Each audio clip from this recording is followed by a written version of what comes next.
கருப்பு கவனி 1/2 கிலோ வாங்கியிருக்கிறேன். களி செய்யலாம் அப்படின்னு சொல்லிட்டு நான் இருக்கிறேன். வாங்க வீடியோவுல போகலாம்.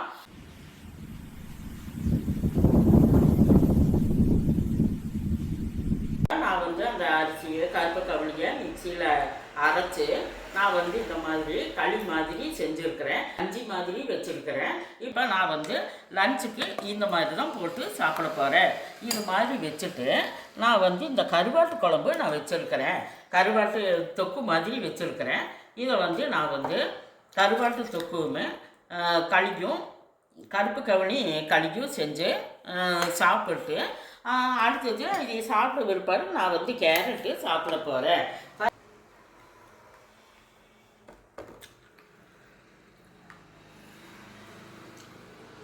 ஃப்ரெண்ட்ஸ், இதே மாதிரி களி வச்சு சாப்பிட்டு பாருங்கள். ரொம்பவே நல்லாயிருக்கும். பை.